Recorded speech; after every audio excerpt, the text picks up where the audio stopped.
The millionaire returned home after 3 grueling months of high-stakes negotiations, desperate to reunite with his 7-year-old son.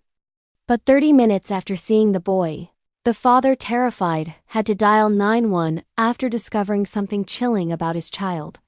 The hatch of the private Gulfstream G650 jet opened, and the crisp air of San Francisco Bay rushed into the cabin. Alexander Morrison descended the stairway, leaving behind the multi-million-dollar merger contracts he'd just signed in Europe. To the world, he was a powerful tech mogul. But deep down, Alexander felt like he'd failed as a father. The last 3 months had been the longest he'd been away from Matthew, since gaining custody after a highly publicized divorce. He believed the $60,000 a month he sent his ex-wife would ensure his son lived like a prince. But the worry had never left him. Down on the tarmac, Sophia Delacroix waited beside a gleaming black limousine. She still carried the sharp beauty of a former model. Scrolling through her phone without glancing at the plane landing beside her. Next to her stood Matthew. The 7-year-old wore an expensive Gucci tailored suit, his hair slicked back with gel, pressed flat against his head. He looked more like a mannequin in his shop window than a boy waiting for his dad. "Matthew! Daddy's here!"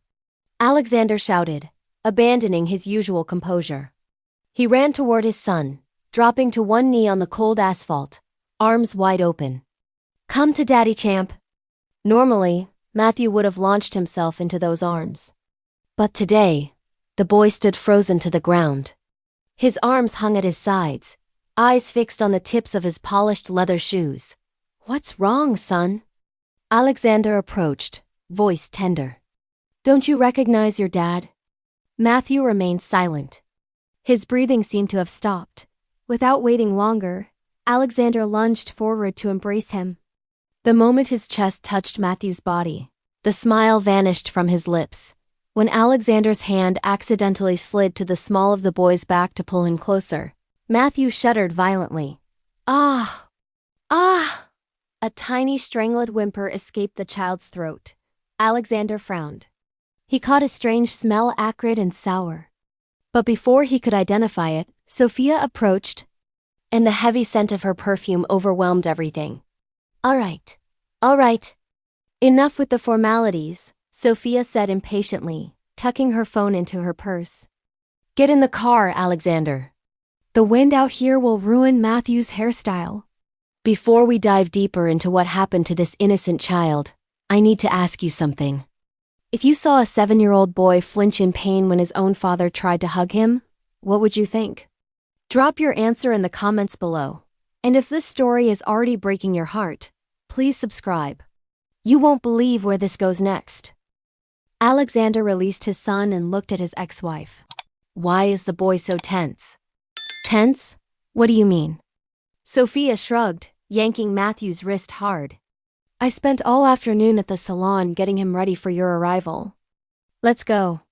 "Matthew, don't make me repeat myself." Sophia's pull made Matthew stumble. The boy's face contorted, his teeth biting down hard on his lower lip. But he didn't make a sound of pain.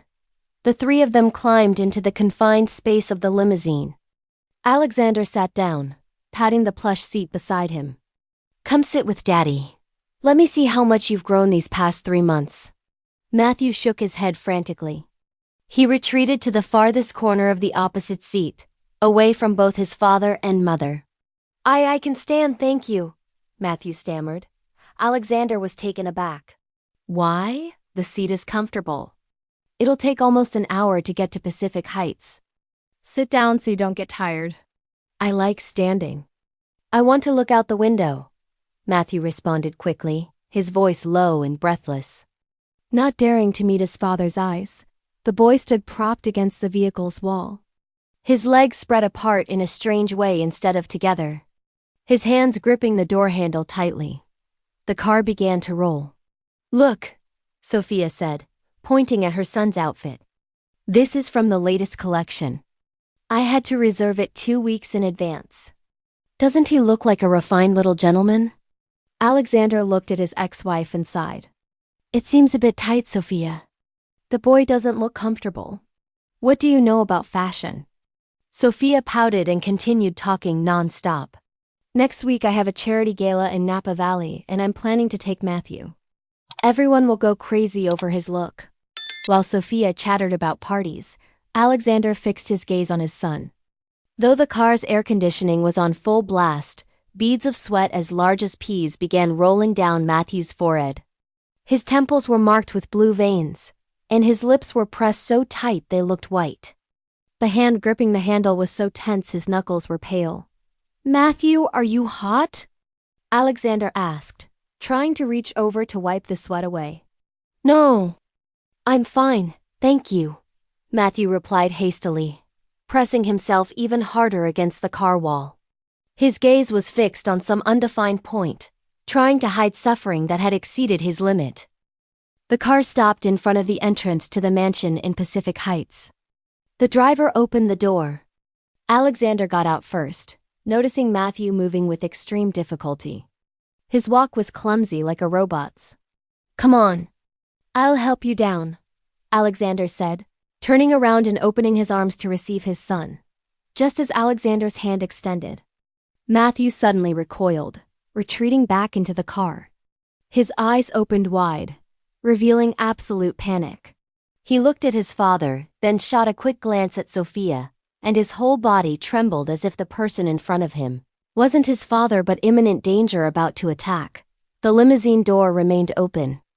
Matthew looked at his father's outstretched hand, then at his own feet.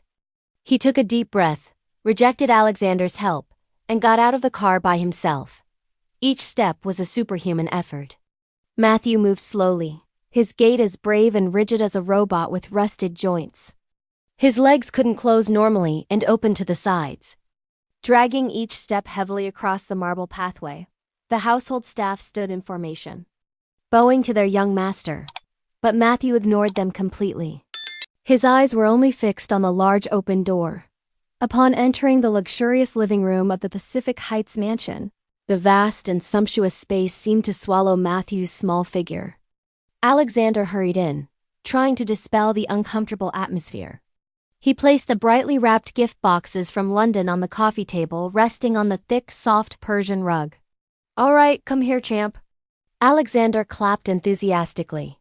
"Daddy brought you the limited edition Lego set you love so much. Sit down, let's open it." Matthew stood in the middle of the room, a few steps from his father. He looked at the soft rug under his feet, then at the toys. A flash of childlike longing crossed his eyes, but was immediately dominated by fear. Sophia stood leaning against the archway frame, arms crossed over her chest. She looked at the expensive watch on her wrist, tapping her foot impatiently on the hardwood floor. "Matthew, please." Sophia's voice came out shrill. "Sit down and play with your father so I can leave. I have a dinner at 7 and don't want to be late." Alexander turned to look at his ex-wife, frowning. "Can't you stay for dinner with your son?" "I have my own life, Alexander," Sophia snapped back, eyes fixed on Matthew. "Sit down right now. Don't make me count to 3. You know I don't like to wait." His mother's piercing look was an inescapable command. Matthew shuddered, gripping the hem of his tailored jacket tightly. He turned to look at his father, then slowly bent his knees. Alexander smiled encouragingly. "That's it. Sit down, son." The room fell silent except for the crackling of logs in the fireplace. Matthew slowly lowered his center of gravity. The moment his buttocks touched the surface of the rug, Ach. A piercing, suffocated scream tore through the stillness. It wasn't a child's tantrum but the sound of extreme pain that had been suppressed, and now exploded. Matthew couldn't maintain his balance. He collapsed sideways, curling up like a shrimp on the rug. Both hands clutched the lower part of his body, and his face buried into the floor, gasping. Tears gushed out in torrents, soaking the carpet, but the boy clenched his teeth against his lower lip until he drew blood to prevent another sob from escaping. "Matthew!" Alexander shouted, sweeping aside the pile of gifts and running toward his son. Sophia remained standing at the door, rolling her eyes in annoyance. "Oh God, here we go. The boy is just being dramatic for attention. Alexander, don't spoil him." "Shut up, Sophia!" Alexander yelled. the first time he'd raised his voice to his ex-wife since the divorce. He knelt beside his son, his trembling hand touching the boy's shoulder. Matthew's body was burning like hot coals. "It hurts. It hurts," Matthew whimpered, his hands still clutching his pants. Alexander didn't hesitate anymore.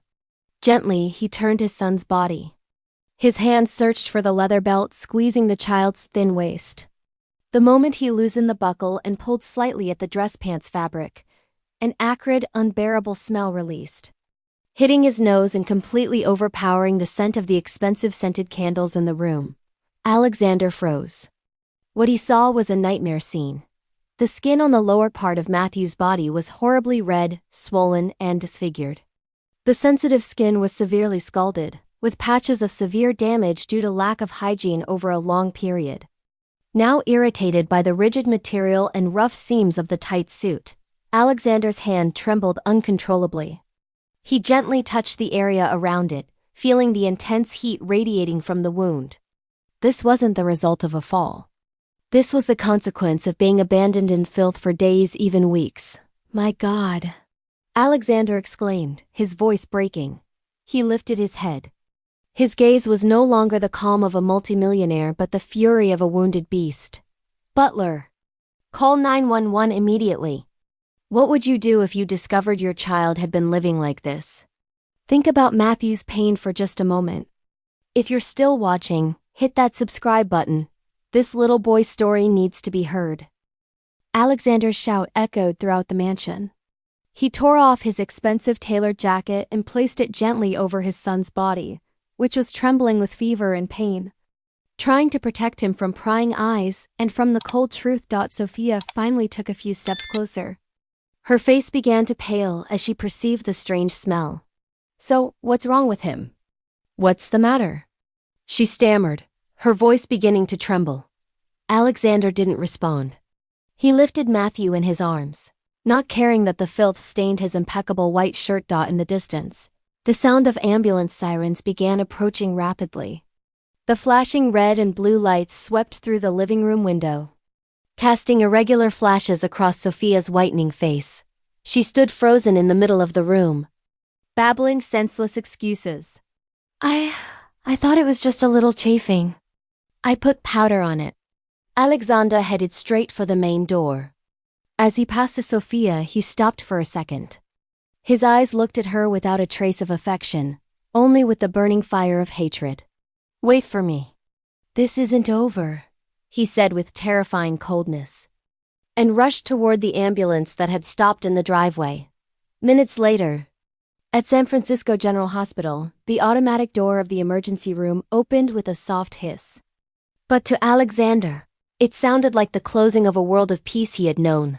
The strong smell of disinfectant stung his nose, completely replacing the expensive perfume still lingering on his clothes.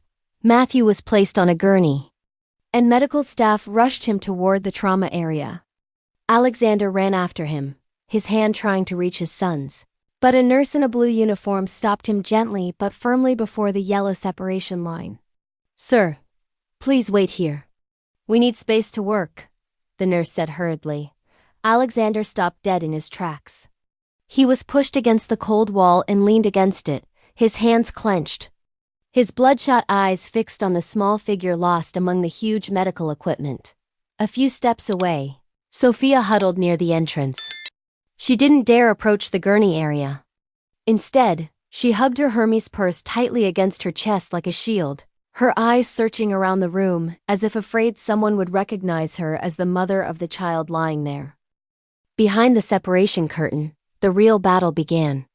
Removing the expensive Gucci-tailored suit from Matthew's body wasn't a simple change of clothes.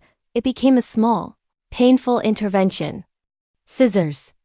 Give me the scissors," a doctor ordered. "We have to cut the pants. The fabric is stuck to the wounds." Alexander held his breath. He watched the doctor slide the tip of the metal scissors into the tight tube of the pants. But just as the blade touched the fabric, Matthew, despite being semi-conscious from fever, gave a sudden jolt. "It hurts. It hurts so much." The boy's weak moan filtered through his clenched teeth. "Careful," another nurse warned. The tissue fluid has dried. The fabric is adhered to the skin. We need to soften it first. The nurse took a bottle of warm saline solution and slowly poured it over Matthew's waist and thighs. The liquid filtered through the fabric fibers, dissolving the dirt and dried secretions accumulated over many days. Each drop of water that touched his body made Matthew's skinny figure contract. He no longer had the strength to scream, just shallow panting. Hot tears rolled down his sunken cheeks, soaking the pillow. Alexander turned away, grinding his teeth. He wanted to rush in, wanted to push everyone aside to embrace his son. But reason kept him in place. 15 minutes felt like a century. Finally, the pants fabric was separated. When a medical sheet was placed over Matthew, Alexander saw the senior doctor shake his head, letting out a heavy sigh. It was Dr. Ramos, the renowned chief of pediatrics at San Francisco General. He had completely white hair and severe eyes behind thick glasses. He didn't rush out to see the family members but stayed, meticulously checking every vital sign. He gently palpated Matthew's chest, where his ribs showed under pale skin, an undeniable sign of severe malnutrition and prolonged dehydration. After the nurse finished bandaging and placing the four, Dr. Ramos removed his gloves and walked slowly toward Alexander. He glanced sideways at the mogul's wrinkled tailored suit, then at the woman crouched by the door. "Are you the boy's father?" Dr. Ramos asked, his voice grave and cutting. "Yes, I'm Alexander Morrison." "Doctor, how is my son?" Alexander asked anxiously. Stepping closer, Dr. Ramos indicated for Alexander to go to a more secluded corner, away from other patients' reach. "We've treated the wounds and are administering high-dose 4 fluids and antibiotics," he said. His eyes fixed on Alexander as if wanting to read the father's soul. "But you need to understand the severity of the problem. This isn't just chafing or a common allergy." "What do you mean?" "The boy has acute and severe contact dermatitis accompanied by soft tissue infection." Dr. Ramos emphasized each word. "This wound is the result of exposure to filth over a very prolonged time, possibly several weeks. But that's not the worst part." Alexander felt his chest tighten. "What else?" Dr. Ramos lowered his voice, but his words were sharp as knives. "While cleaning the wound, we found many very recent scratches superimposed over the already inflamed and ulcerated area. These scratches were caused by a rough material, and the force applied was very intense." He paused a moment to let Alexander absorb this, then continued. "In other words, Mr. Morrison, someone deliberately tried to use a towel or brush to scrub forcefully and clean the accumulated filth on the boy's body just before bringing here. They wanted to hide the bad smell and poor hygiene state, even though that action would cause terrible pain to an injured child." "I need you to pause for a second.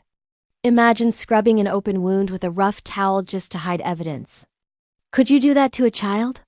If this is making you sick to your stomach like it's making me, please subscribe and share this story. Someone needs to speak for children like Matthew."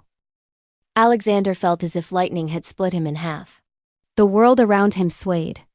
The image of Sophia yanking Matthew's hand at the airport, her strong perfume, everything suddenly came together in a complete picture of deliberate cruelty. "Deliberately scrub forcefully?"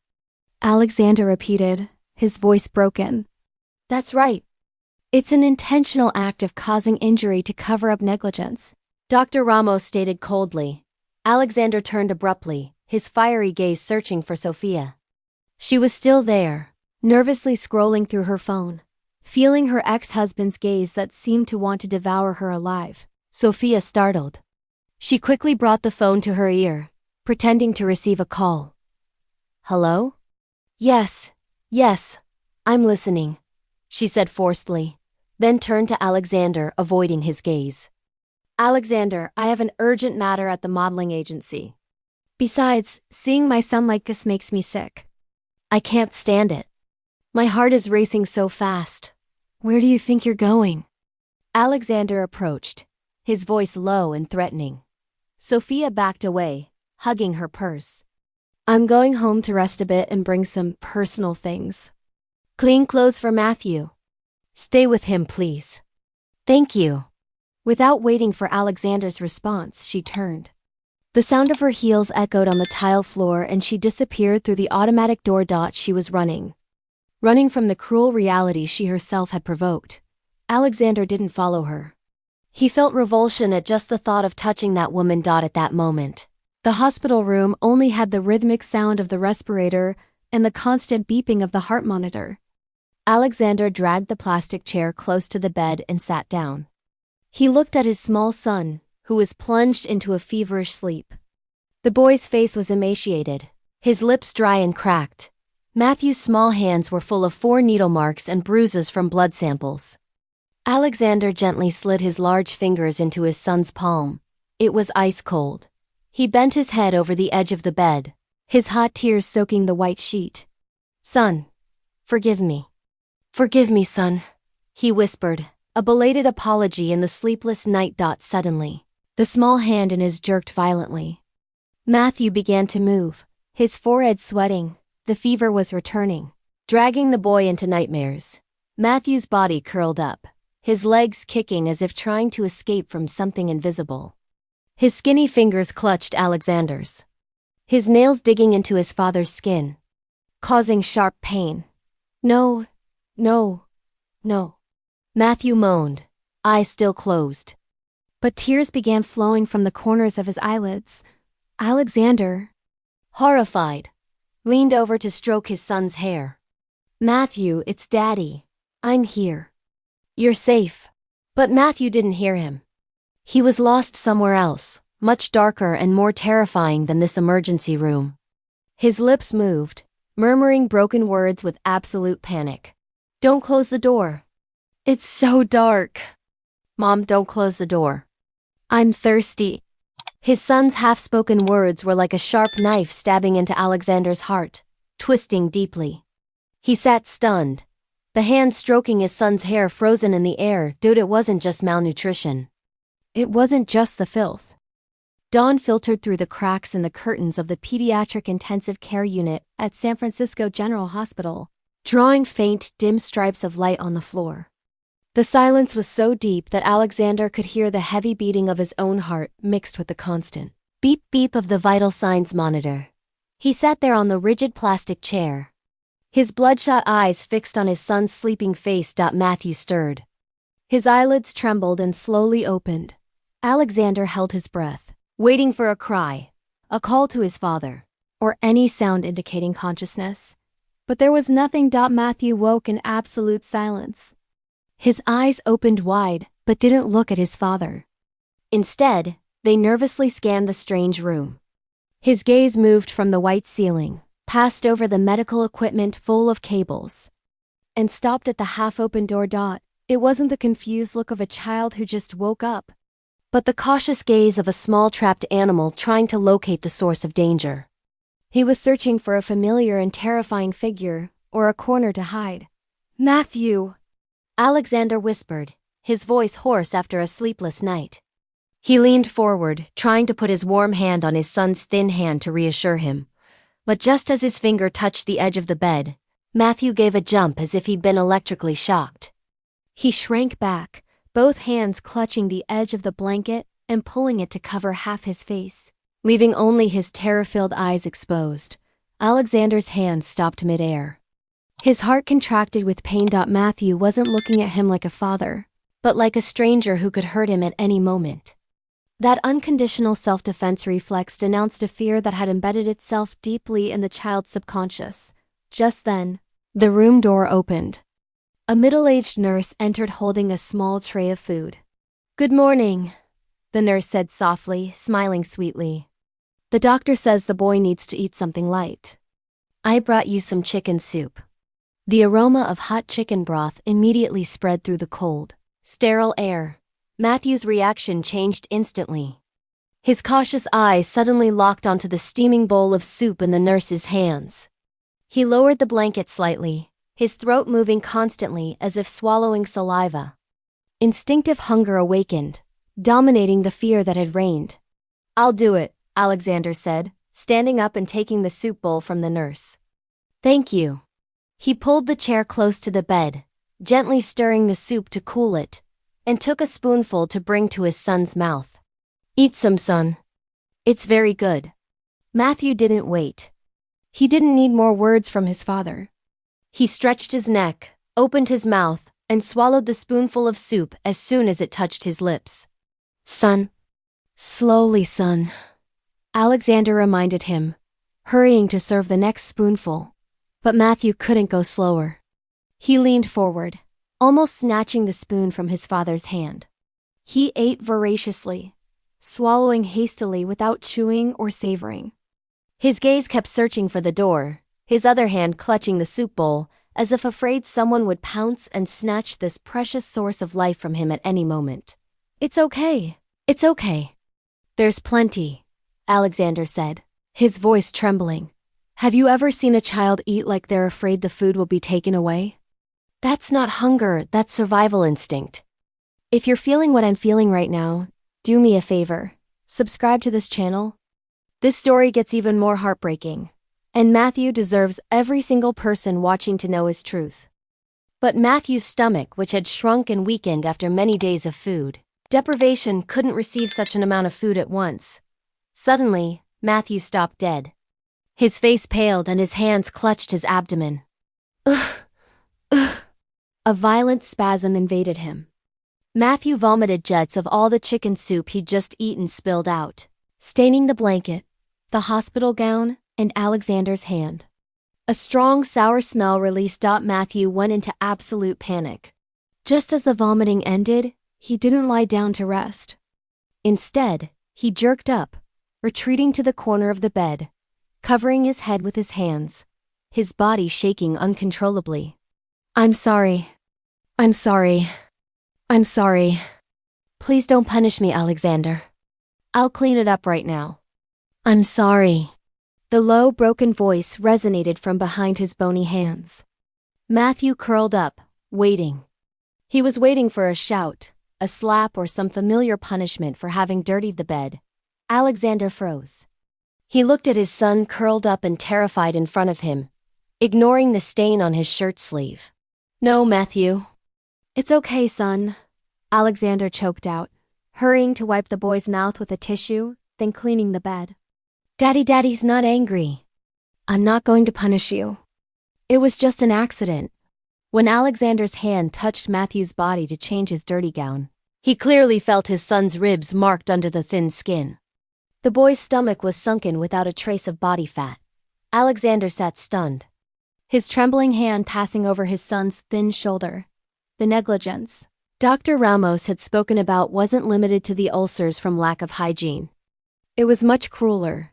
His son, the sole heir to Morrison Tech Corporation, had been systematically deprived of food in his own house, full of luxuries and delicacies. Just then, the phone in Alexander's pocket vibrated loudly, breaking the heavy atmosphere. He took out his phone. A new message from Sophia. Alexander, I have a horrible headache. It must be from the shock last night seeing Matthew like that. I can't go to the hospital. You take care of it. When he's completely recovered and presentable, I'll go visit him. Love you and the boy. Alexander read the message. Each word danced before his eyes, insensitive and cold. Not a single question about whether his son had woken up or if he'd eaten anything. Only complaints about herself and the demand that the boy be presentable, for her to deign to visit him. Alexander's final patience snapped. He didn't respond. His thumb pressed the phone until his knuckles turned white. The pained and tormented face of the father disappeared, replaced by the coldness and determination of a man who had seen the true nature of his enemy. He turned off the screen and put the phone in his pocket. Alexander stood up, gently adjusting the blanket over Matthew. The boy remained curled up, eyes closed, pretending to sleep, but still clutching the corner of the blanket. Sleep, son. Daddy will be right back, he whispered, gently kissing his son's forehead. Alexander turned, quickly leaving the room, closing the door behind him. The long hospital corridor was deserted and silent. He walked with firm steps toward the empty emergency stairwell. He took out his phone again, dialing a number he rarely used but had never deleted. The other side answered after 2 rings. Vargas here. Mr. Morrison. Alexander's voice resonated in the stairwell hollow. containing a cold and inescapable order, accompanied by the absolute fury of a father. Vargas. I need you to go to Pacific Heights right now. What's happening, boss? Turn over the last 3 months. Alexander's eyes darkened, staring at a fixed point in the void. Cameras, trash cans, neighbors, bank accounts. I don't care how you do it. I want to know everything that happened in that house. I want to know why my son is so terrified of his own mother. Understood. Alexander hung up. He leaned against the wall, letting out a sigh of helplessness. He quickly returned to the hallway outside the PICU, trying to open the door to enter with his son. But his hand stopped just as it touched the handle. Through the glass door, he saw the doctors and nurses surrounding Matthew's bed. The warning light of the heart monitor flashed continuously at an alarming speed. Matthew's fever had returned more intense than the night before. Alexander pressed his forehead against the cold glass. He watched his son's small body arching, trembling under the thin blanket. The infected wounds were reacting to the antibiotics, causing painful spasms that wrinkled the boy's face. Sweat soaked the pillow. Matthew was fighting alone in there. And the man who could control the stock market with a single call stood outside, completely powerless. He couldn't carry even the slightest tremor of his son. Alexander stepped back, letting himself fall onto the waiting bench at the end of the lonely hallway. Around him were piles of work documents, multimillion-dollar merger contracts that his assistant had brought but he hadn't touched. Everything seemed worthless paper to him now. The sound of an email notification rang loudly, breaking the heavy silence of the hospital hallway. Alexander lazily picked up his assistant's tablet that was on the seat. The email subject appeared in bright red letters. Urgent financial report, authorized account. 5099. It was the account he'd specifically opened for Sophia before his trip. With a limit he believed sufficient for her and his son to live like royalty. He took a deep breath. His finger gently slid across the screen to open the attached file. What he saw weren't just numbers, but an indictment. The summary line at the end of the first page appeared cold and cruel. Available balance, $0. The total of $180,000. 3 months of child support plus the additional funds he'd transferred had completely evaporated. Alexander frowned and began scrolling down the detailed transaction list. He typed the simplest keywords any father would expect into the search bar. Grocery store. Result. 0 found pediatrician. Result. 0 found tutor. Result. 0 found toy store. Result. 0 found. Not a single dollar had been spent on Matthew's basic needs. Not a carton of milk. Not a cut of clean meat. Not a routine medical checkup. Instead, the screen was flooded with luxurious names that burned Alexander's eyes, dancing before him as if mocking his stupidity. May 15th. Hermes Boutique. 12500元减. Birkin bag purchased 2 days after he left. May 20. Spa at Ritz-Carlton. $4,200. Complete luxury skincare and therapeutic massage package. June 2. VIP table club. Onyx. $8,500. Champagne bill at the city's most expensive nightclub. Alexander's finger trembled as he scrolled down. The list was endless testimony to an unbridled life of limitless enjoyment. And then he stopped at a huge expense that occupied almost a third of the total. Made mid-month. June 15th. CABO Resort and Casino. $45,000 detail. Presidential suite. 5 nights, helicopter transport service attached flight ticket information. First class. 2 passengers. Sophia Delacroix and Javier Roca. Alexander stared fixedly at that unfamiliar name.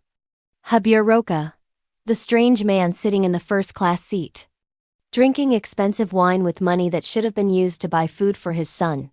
He opened Matthew's medical history app in another window, placing it next to the bank statement.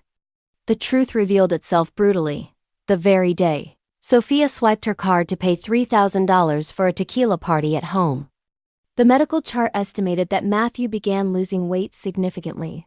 The week Sophia and her lover Javier were enjoying the sun in CBO, Matthew, according to the doctor, was suffering the first pains of skin infection due to lack of cleanliness. Stop. Just stop for a second. While this woman was drinking champagne and CBO with her boyfriend, this 7-year-old boy was starving in a mansion. If that doesn't make you feel something, I don't know what will. Subscribe if you believe this mother needs to face justice. Sophia wasn't just a bad mother. She was a monster disguised as a person. She had emptied her own son's life to dress in glamorous clothes, to finance her all-night parties and her gigolo. She had stolen Matthew's childhood, stolen his health, and used his own father's money to do it. Damn it! Alexander emitted a strangled roar. The hand holding the tablet clenched hard, his knuckles white from the pressure. Crack. A dry sound resonated. The screen of the high-end tablet cracked in a spider web just beneath Alexander's thumb, splitting Sofia Delacroix's name into 2 broken halves. But Alexander didn't let go. His rage didn't explode in destructive, furious acts. On the contrary, it compressed inside. He no longer felt pain or remorse. In his head, only one thought remained: call on punishment. He wouldn't just recover custody. He would send her to prison. He would make her pay for every dollar she'd spent at the cost of Matthew's suffering. This wasn't a divorce. This was a criminal case. Just then, the tablet screen, despite being cracked, lit up, showing a video call request. Alexander took a deep breath. He ran his hand over his face to regain a terrifying composure. He pressed the accept button. Detective Vargas's face appeared on the screen with a serious and urgent demeanor. The wind blew hard, disheveling Vargas's hair. And behind him, Alexander immediately recognized the familiar cedar tree fence surrounding his Pacific Heights mansion. "Boss!" Vargas said quickly, his voice slightly muffled by the wind but each word clear. "I couldn't get into the house. The lady changed the door code. But you have to see this." Vargas moved the camera, pointing it toward the neighboring house's garden. "I found a key witness," Vargas continued, lowering his voice secretively. "She's seen everything that's happened on the other side of this fence for the past 3 months. And believe me, boss, what she's about to tell you is more horrific than the bank statement you have in your hand." Alexander hurried to put on his Bluetooth earphones, placing them with trembling hands. He set aside his exhaustion, concentrating all his attention on the tablet with the cracked corner. On the screen, the image shook slightly as Vargas moved. The detective turned the camera from the dense cedar fence toward the old house's garden. In the frame appeared an older woman of robust figure with silver hair pulled back in a bun. She stood next to a rose bed with a hose in her hand, but with the water turned off. Her face was full of anxiety and fear. Alexander recognized her immediately. It was Mrs. Lupita, a retired teacher who lived reclusively. He'd nodded at her a couple of times when passing the entrance, but had never really spoken to her. "Mrs. Lupita," Vargas said, his voice clear through Alexander's earphone. "Mr. Morrison is listening. Could you tell him about little Matthew's current situation? The boy is in the emergency room." Hearing the words emergency room, Mrs. Lupita brought her hand to her mouth. Her wrinkled eyes filled with tears. "Oh my God, poor child," she exclaimed, her voice trembling. She looked directly at the camera lens as if looking at Alexander. "Mr. Morrison, I'm so sorry. I should have done something earlier." "What did you see, Mrs. Lupita?" Alexander asked anxiously, his voice choked, trying to maintain calm. "Please, tell me the truth. Everything." Mrs. Lupita took a deep breath, wiped her tears with a handkerchief, and began her account. It was like a slow-motion film, rewinding the nightmare Matthew had lived just on the other side of the fence for the last 3 months. "That place wasn't a home, sir. It looked more like a den," Mrs. Lupita said, with a look of disgust toward Alexander's mansion. Every night, starting around 10 o'clock, sports cars roaring, filling the driveway. Music, bass thumping so loud my windows shook. She stopped a moment, swallowing. It lasted until 3-4 in the morning. Tattooed men, scantily dressed women going in and out, drunk, screaming, laughing. They threw broken bottles into my garden. I'd never seen a continuous party like that. And Matthew? Alexander asked urgently. Where was my son while that was happening? Mrs. Lupita shook her head sadly. That's what scared me most. The boy was never seen. The light in his room was always off, dark. But I knew he was there alone in the middle of that disaster.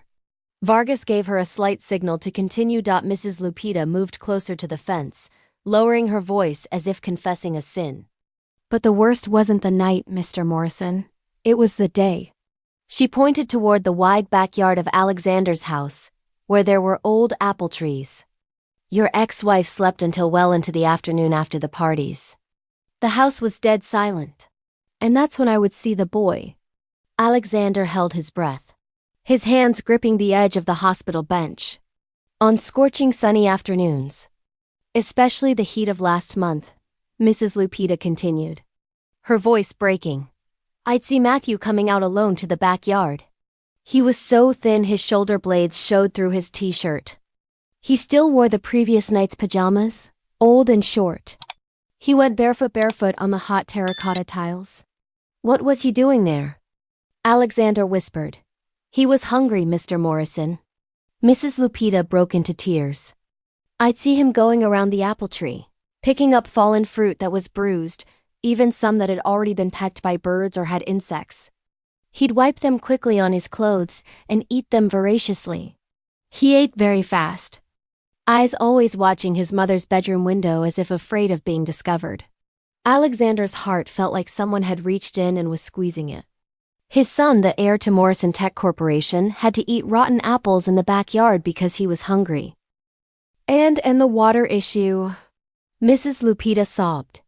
Once I saw him coughing hard because he choked and he ran to the back door. He turned the handle, knocked on the door, calling his mother. But the door was locked from inside. No one opened for him.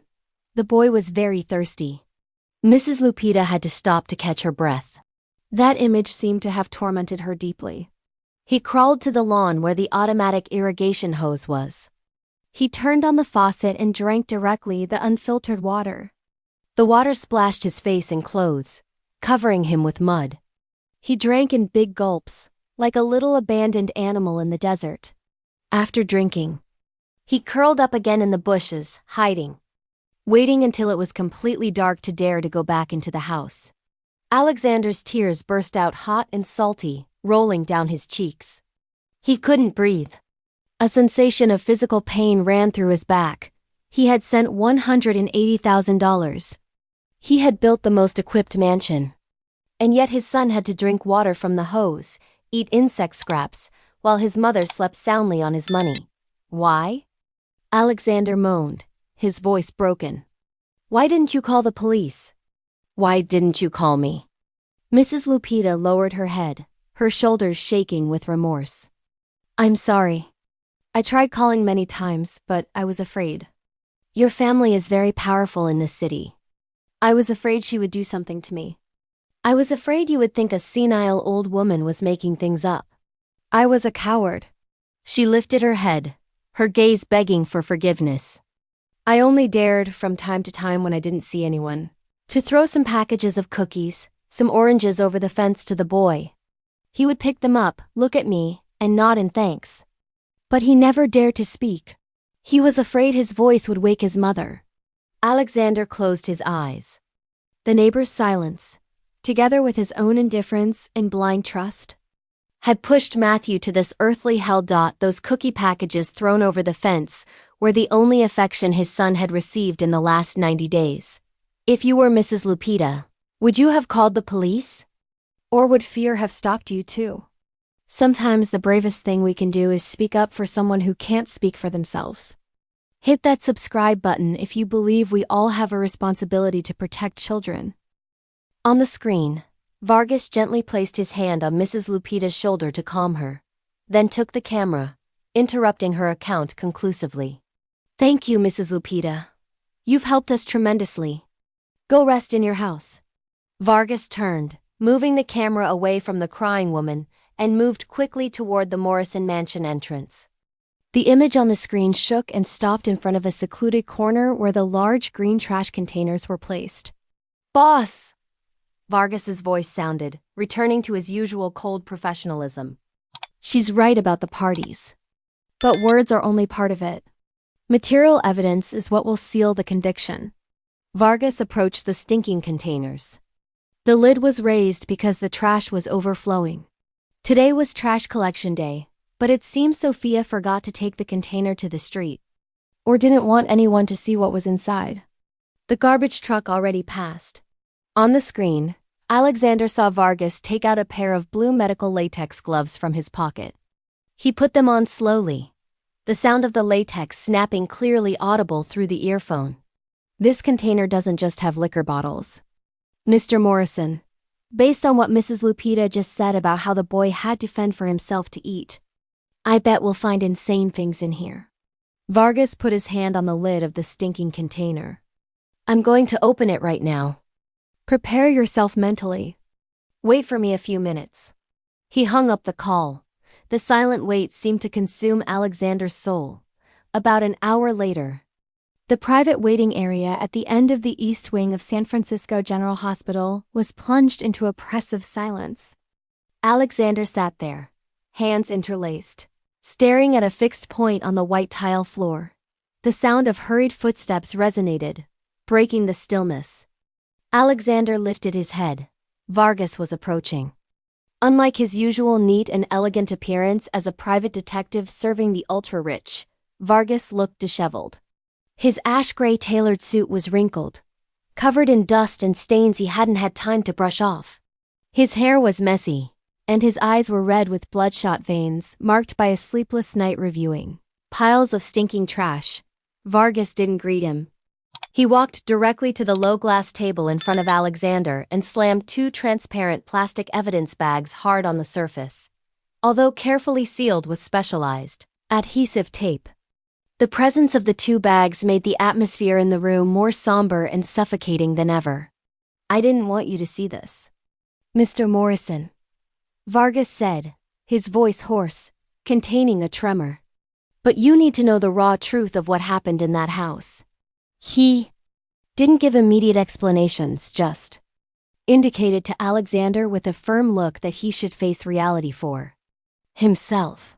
Alexander took a deep breath, trying to calm his racing heartbeat. His trembling hand extended, drawing the first evidence bag toward him. Inside the nylon layer were crushed and deformed pizza boxes. When Alexander opened the edge of the bag, a rancid, strong smell released. The leftover pizza slices inside were covered in green and red mold, hard as stone. What is this? Alexander frowned, not understanding the meaning of this pile of trash. Look at the date printed on the delivery receipt. I think there was something inside the house, so I forced entry, Vargas said, pointing to the corner of the box. Alexander squinted. May 16th. May 18th. The first days right after he'd boarded the plane. But the important thing isn't that these pizzas are old, sir, Vargas continued, his voice low and painful. It's where I found them. Not in the kitchen trash. I found them hidden deep under Matthew's bed, stuffed in the darkest corner against the wall. Alexander froze. He looked at the moldy pizza boxes, then imagined his son, a 7-year-old boy, hiding leftover pizza under his bed, not daring to throw it away. Why? Alexander whispered. It's survival instinct, boss, Vargas responded, his eyes reflecting compassion. The boy was afraid. He feared this food might be the last of the day or the next few days. He was storing food like a squirrel for a severe winter in case hunger came and there was no one to feed him. Alexander felt his stomach twist. And this? Alexander pushed the pizza bag aside, his hand touching the second evidence bag. Unlike the first, this bag contained more tangible cruelty. Inside were thick towels with a rough, frayed surface, the kind used to clean floors or cars, not human skin. On the white fabric background, traces of yellow liquid and dried blood had turned a dark brown color, scattered everywhere. Alexander held his breath. He recognized the color of those stains. It was the color of infection, the color of the wounds on Matthew's body he'd seen in the emergency room. I found them in the trash can in the master suite bathroom, Sophia's room, Vargas explained, his voice tense with anger. Dr. Ramos said someone tried to scrub Matthew forcefully to clean him, right? Yes. Alexander nodded with difficulty. It was with these things. Vargas pointed at the rigid fabric fibers. She used these rough towels to scrub forcefully the boy's inflamed and ulcerated skin. She wanted to remove all the filth, all the bad smell accumulated over weeks in a single wash, so the boy would look presentable when going to pick you up at the airport. Alexander closed his eyes. Nausea rose up his throat. His hands gripped the edge of the glass table. I'm not finished yet, Vargas said quietly, reaching into his dusty jacket pocket. He placed a small object on the table. Right next to the blood-stained towels. It was an orange plastic pill bottle. Alexander picked it up. The label indicated a very strong sedative for adults, prescribed to Sofia Delacroix for insomnia. The bottle was half empty. I found it in the trash can in Matthew's bedroom, Vargas said, and his next sentence was like a sledgehammer to Alexander's head. This is the reason the boy looked apathetic, lifeless and without reaction when you saw him at the airport. It wasn't because he was tired or felt strange. She forced the boy to take the pills. She wanted him quiet, well-behaved, and not complaining of pain during the trip to pick you up. Alexander couldn't stay standing. His legs buckled and he let himself fall onto the sofa behind him. The pill bottle slipped from his hand, rolling across the glass table. The truth was rawer and crueler than any nightmare he'd imagined. Alexander grabbed his head, his fingers tousling his disheveled hair. He had left his son with a demon. The sound of an email notification came from the phone in his jacket pocket, breaking the somber atmosphere. Alexander slowly lifted his head, pulling out the phone with lifeless slowness. The screen lit up, showing a notification from Morrison Tech's IT team. The email subject was short but cold. Camera data from 0515 successfully restored. File 2 o'clock. Alexander's eyes opened wide. May 15th. That was the day Mrs. Lupita said Matthew had tried to knock on the door to get into the house. An electric current ran down Alexander's spine, awakening all his numb senses. He no longer needed more explanations from Vargas. He needed to see it. He needed to witness with his own eyes that fateful night. Alexander jumped up, grabbing Vargas's tablet from the table. Without a word, he ran out of the waiting area, racing down the long hospital hallway toward his son's room. Matthew's room was in semi-darkness, only the yellow night light projecting long ghostly shadows on the wall. The sound of the air purifier hummed constantly, mixing with Matthew's still heavy breathing. The boy was deeply asleep, but his eyebrows were still furrowed, as if even in dreams fear wouldn't leave him. Alexander sat in the armchair next to the bed, his hands feeling heavy as lead lifting the tablet. The screen lit up in the darkness, illuminating the father's emaciated, intense face. In front of him was the black and white video file that had just been recovered from the data cloud, the evidence Sophia believed she'd deleted forever. Alexander's trembling finger pressed the play button. The video showed the time, 2 a.m. The security camera angle on the ceiling covered the entire second-floor hallway of the mansion. From the end of the hallway, Matthew's bedroom door opened gently.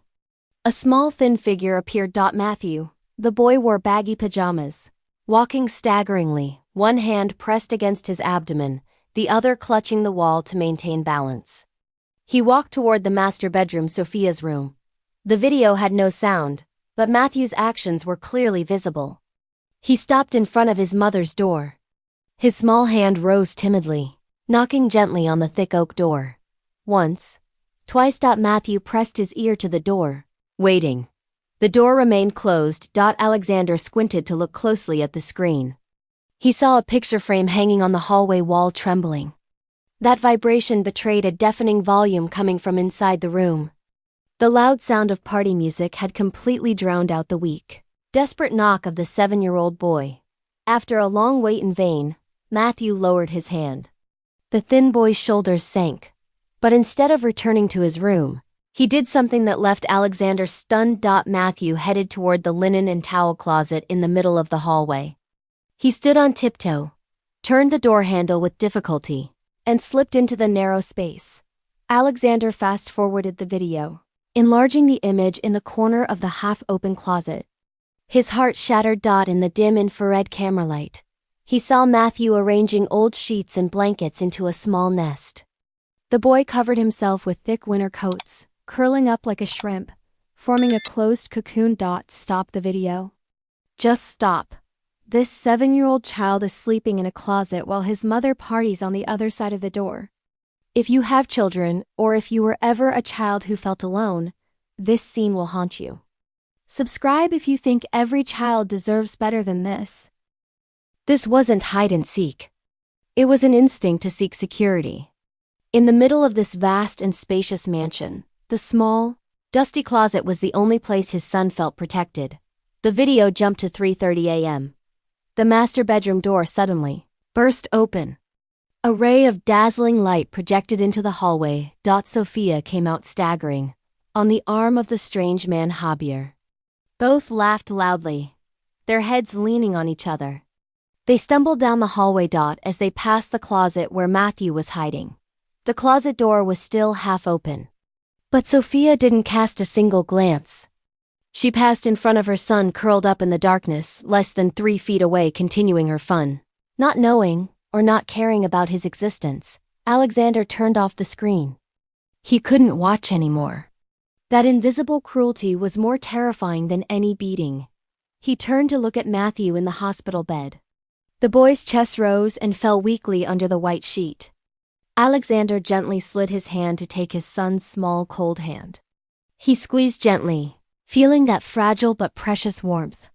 The pain and torment in Alexander's heart suddenly disappeared. He released his son's hand, taking out his phone from his pocket. The screen light illuminated Alexander's emotionless eyes. He wrote a message to Sophia. There was no fury, no accusations, no questions of why. Come to the hospital early tomorrow morning.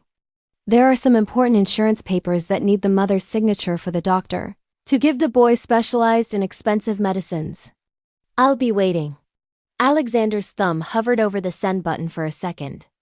Then pressed with determination. Sent. He stared at the screen, waiting for the small phrase "seen" to appear. The sweet trap had been set. And tomorrow at dawn, Sophia's drama would end forever.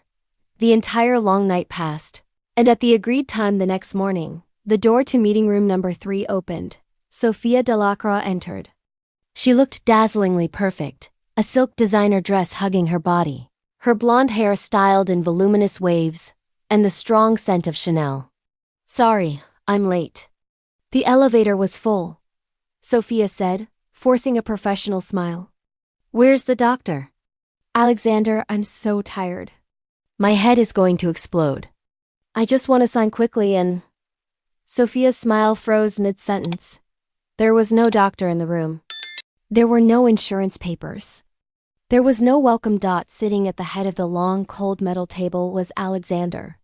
He sat motionless like a stone statue, his eyes fixed on her, containing no emotion, no anger, no love, only a terrifying emptiness. On both sides of him were 2 police officers with impeccable uniforms.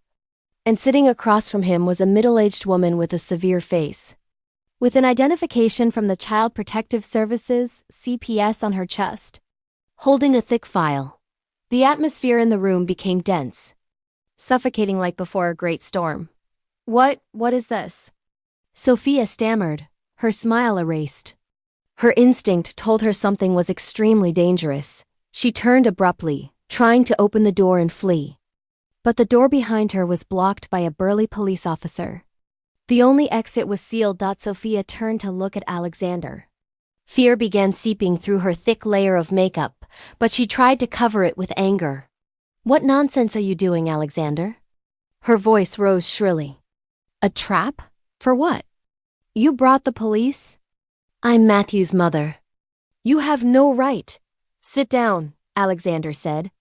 His voice was grave. His authority made Sophia stop dead. Alexander didn't bother arguing the baseless accusations of his ex-wife. He slowly pushed the first piece of evidence across the metal table, producing a dry sound. It was the bank statement. The lines highlighted in red glowed. Ciabo Resort. Alcoholic beverages. Nightclub. $180,000. Alexander said without looking away from his ex-wife. Not a single penny for our son. All for you and that Javier guy. Sophia looked at the paper. Her face paled, but she still tried to argue. I needed to decompress. Taking care of the boy alone is a lot of pressure. You don't understand. I have the right to spend the child support money. Alexander didn't wait for her to finish. He threw the plastic bag containing the sedative bottle and the yellow towels onto the table. And this? He asked. What kind of pressure forced you to give sedatives to your 7-year-old son?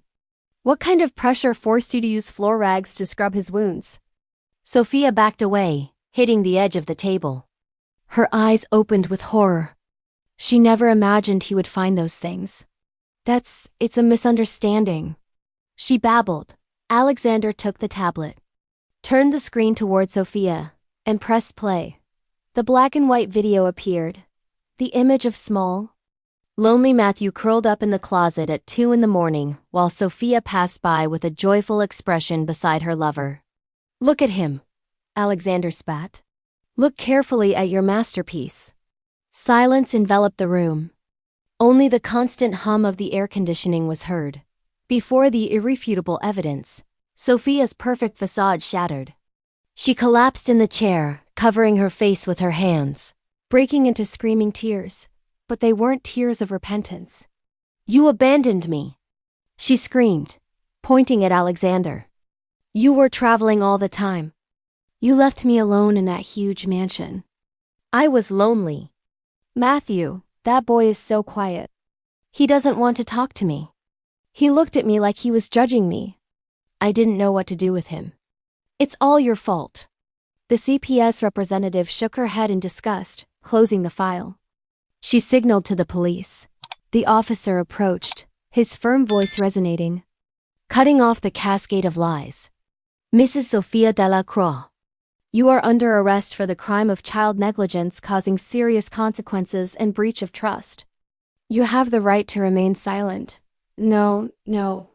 Sophia struggled as the officer gripped her hands behind her back. The cold sound of metal resonated dryly.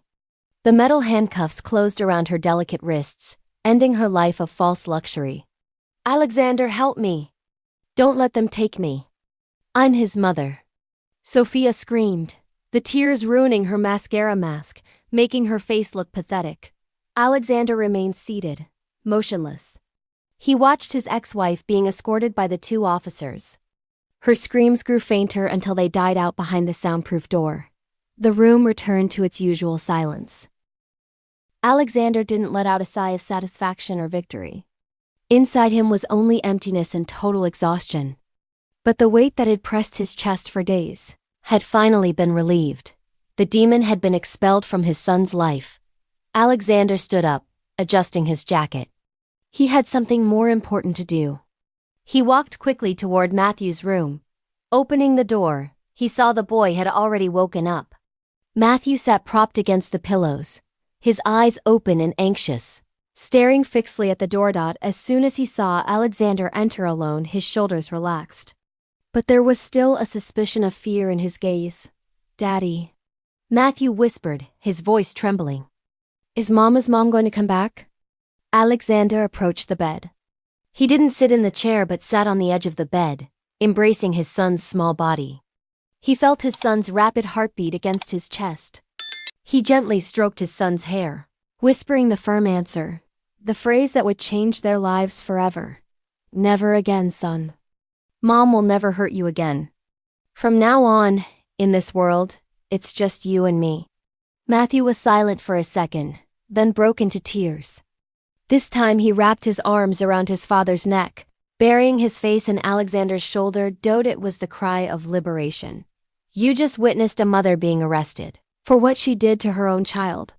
But here's the thing, Matthew still has a long road to healing.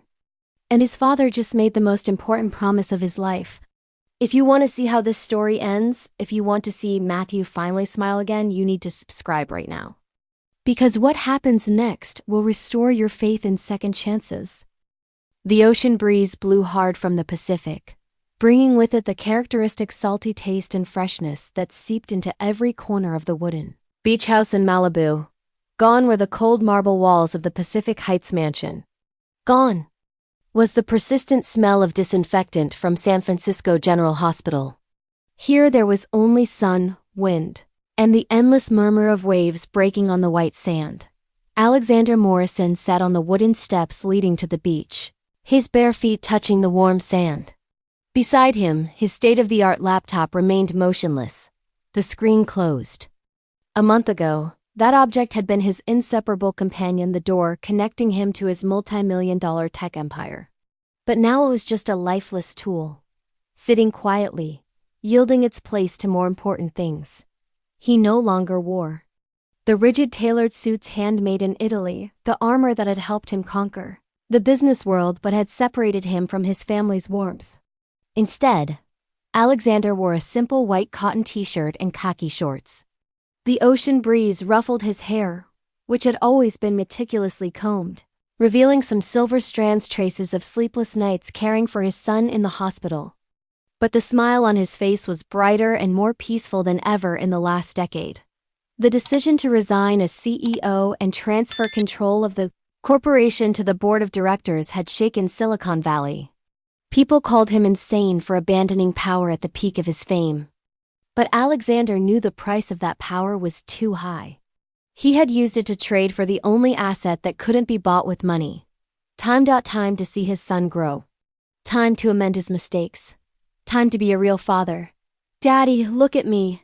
The clear shout interrupted Alexander's thoughts. He lifted his head, his eyes immediately finding the center of his world. On the green lawn in front, Matthew was battling with his new bright blue four-wheel bicycle. The boy had changed miraculously. He was no longer the pale skeleton drowning in the hospital bed. Now Matthew's skin was rosy and healthy thanks to the beach sun each morning. The cheeks that had been sunken were now fuller, and most importantly, the smile had begun to appear on his face. Though still a little shy, it was a genuine smile. Not the forced gesture to please adults. Matthew rode the bicycle around the garden, his light brown hair waving in the wind. The horrible ulcerated wounds from before were now just slight scars on the recovering skin, carefully covered by soft, loose cotton clothing. "Very good, champ, pedal hard." Alexander clapped, his eyes following his son's every movement.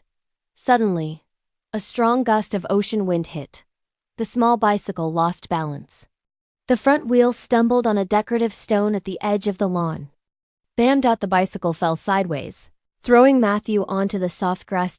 Alexander startled and was about to run toward him, but stopped for an instant, observing his son's reaction. Matthew lay stretched out on the grass. The fall didn't hurt due to the thick grass, but the boy's reflex made Alexander's heart shrink.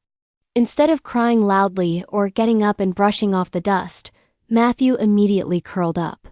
He shrank, hugging his head with both hands, his shoulders shaking uncontrollably. He stayed still, holding his breath. In the 7-year-old boy's memory, a fall meant dirtying his clothes. And dirtying his clothes meant his mother's shrill scream, insults about his clumsiness and uselessness, and possibly punishment being locked in the dark closet. Matthew was waiting for the fury to fall on him. But there were no screams. No angry sound of heels striking the floor. Only the sound of bare feet running hurriedly across the grass, then stopping right beside him. A large, warm hand gently rested on the boy's shoulder. "Matthew, are you okay?" Alexander's voice was deep and tender, without a trace of anger or disappointment. Matthew slowly opened his eyes.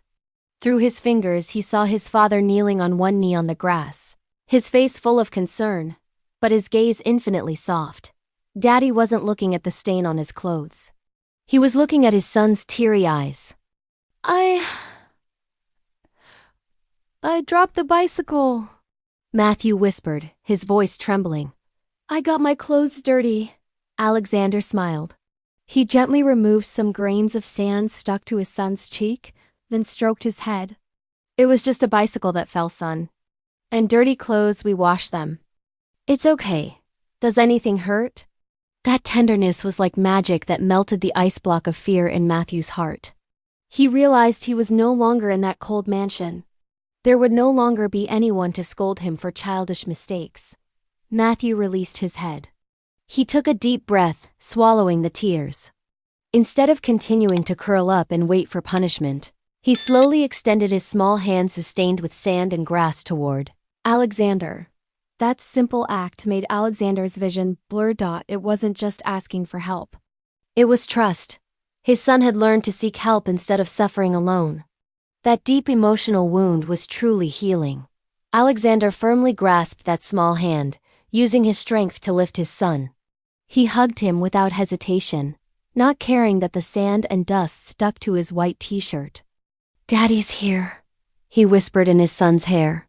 "I'll always be here." Matthew wrapped his arms around his father's neck, resting his head on his shoulder.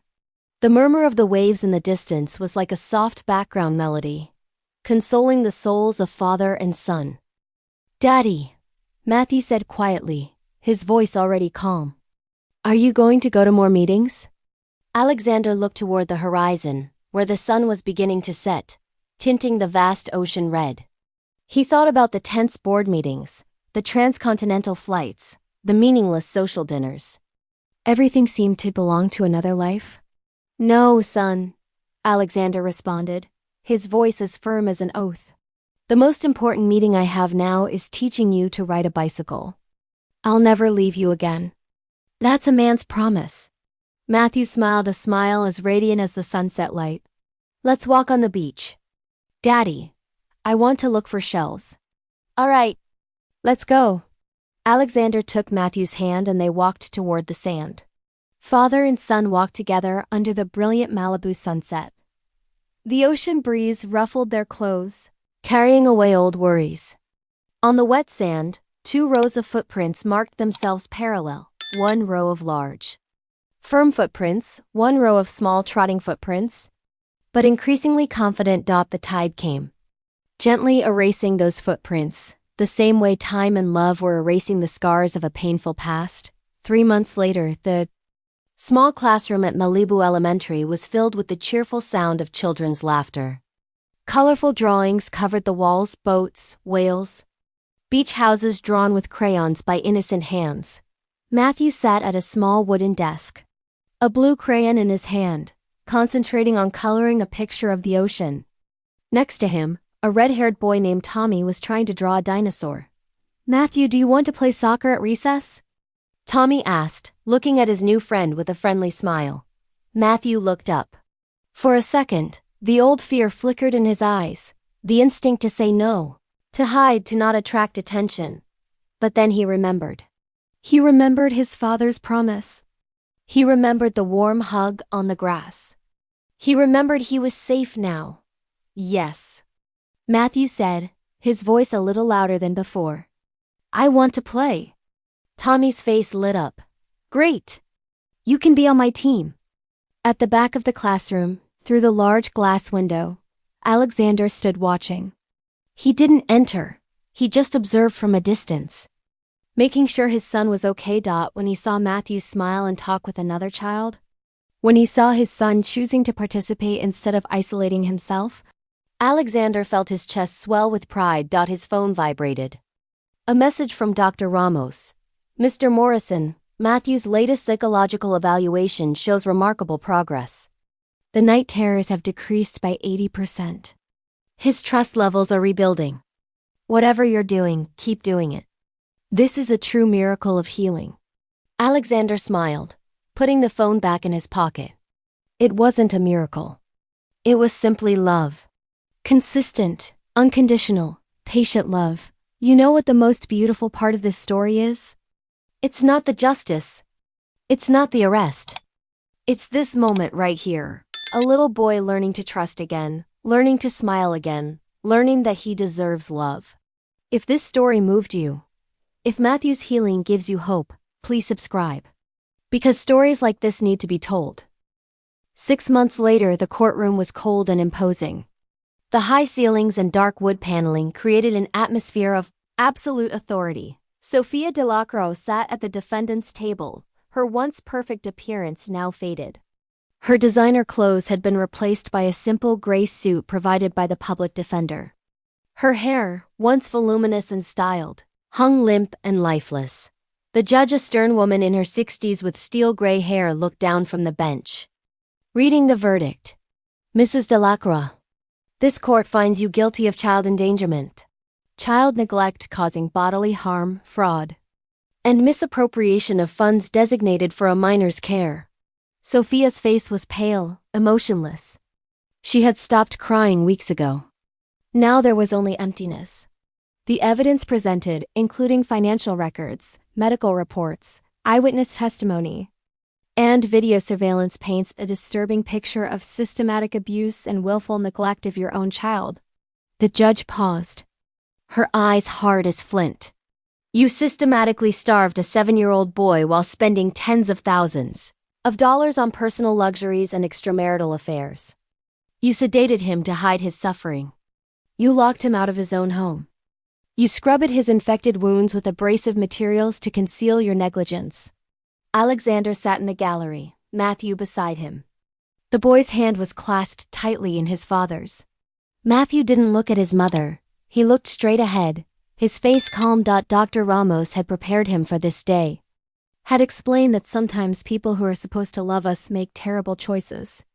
That it's not the child's fault. That healing means understanding that he deserved better. The sentence of this court is as follows: 8 years in state prison, with possibility of parole after 5 years.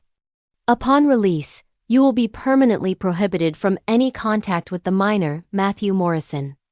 All parental rights are hereby and forever terminated. The gavel struck. Crack. Sophia was led away in handcuffs. She didn't look back. She didn't call out to her son. She simply disappeared. Alexander squeezed Matthew's hand. Are you okay, champ? Matthew looked up at his father, his light brown eyes clear and honest. Yes, Daddy, I'm okay. And he was. For the first time in his young life, he truly was. 1 year later, the Malibu beach house had transformed into a real home. Photographs covered the walls. Matthew's first day at school. Matthew learning to swim. Matthew's 8th birthday party with 10 new friends. The kitchen smelled like pancakes. Alexander stood at the stove, spatula in hand, flipping golden brown circles while Matthew sat at the breakfast bar, swinging his legs and laughing at his father's terrible jokes. Okay, one more, Alexander said, grinning. Why don't scientists trust atoms?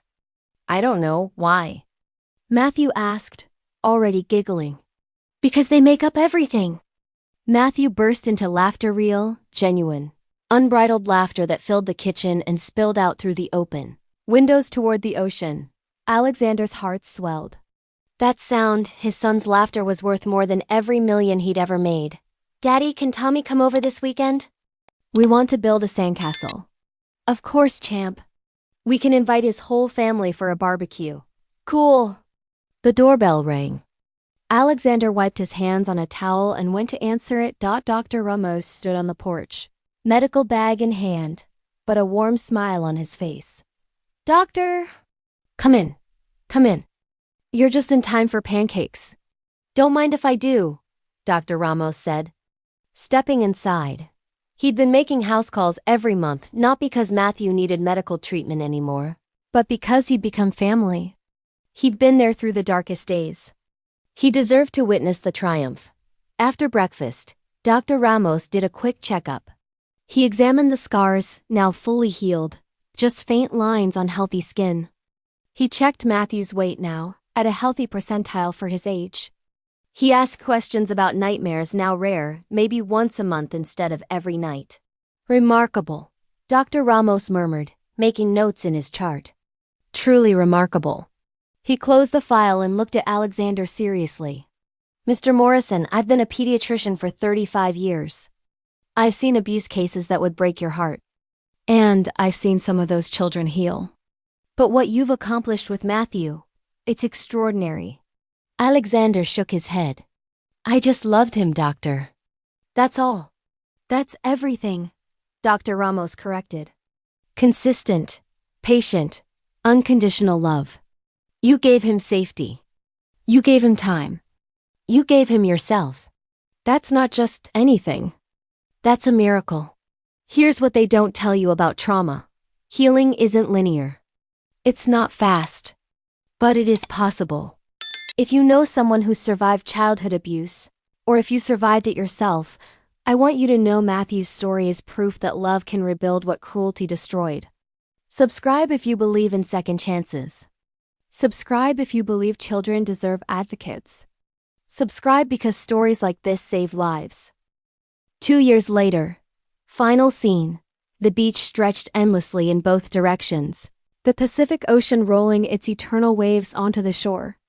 The sun was setting, painting the sky in brilliant oranges, pinks, and purples. Alexander and Matthew walked hand in hand along the water's edge, their bare feet leaving matching tracks in the wet sand, one large, one small, side by side. Matthew was 9 now.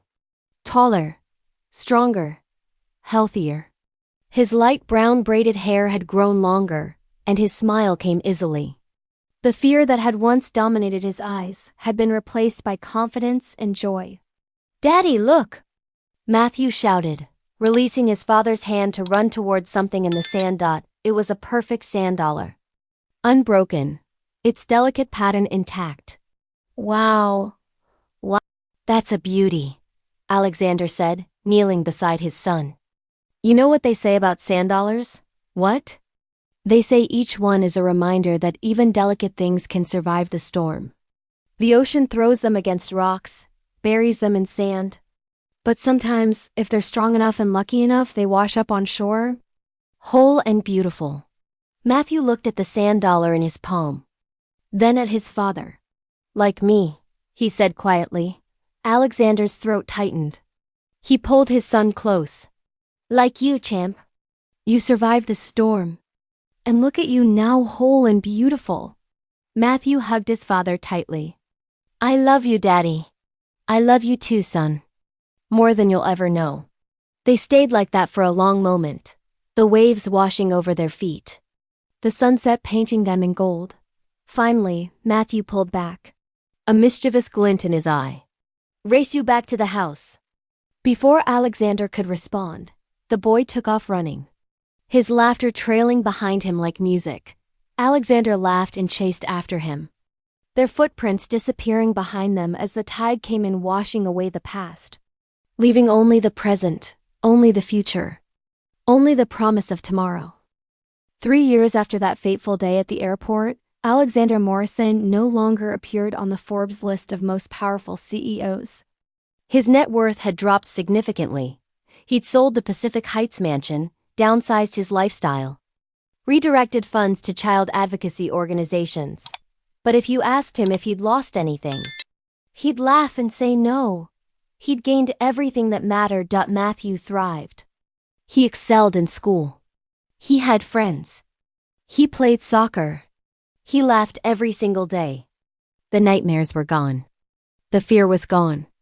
In its place was a happy, healthy, confident boy who absolutely knew that he was loved. And Alexander? He'd discovered that the greatest success wasn't measured in dollars or deals. It was measured in his son's smile, in the trust in his eyes, in the simple words, "I love you, Daddy," spoken without fear.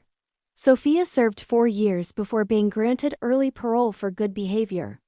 She moved to another state, changed her name, and never attempted contact. The court order stood. She would never see her son again. Sometimes, late at night when Matthew was asleep, Alexander would stand in his doorway and watch his son breathe peaceful, safe, whole. And he'd remember that terrified little boy curled up in a hospital bed, and the broken man who'd almost lost everything that mattered. They'd both been saved. Not by money. Not by power. By love. By time. By the choice to show up every single day and be the father Matthew deserved. The end. This is Matthew's story. But it's also the story of every child who's ever been neglected, abused, or abandoned. It's the story of every parent who chose to change, to fight, to love unconditionally. If this story touched your heart, please don't just scroll past. Subscribe to this channel. Share this video. Because somewhere out there, there's another Matthew who needs an advocate. There's another Alexander who needs to wake up. And there's another ending that needs to be rewritten. Thank you for watching Matthew's journey. Thank you for caring. And thank you for believing that love can heal even the deepest wounds.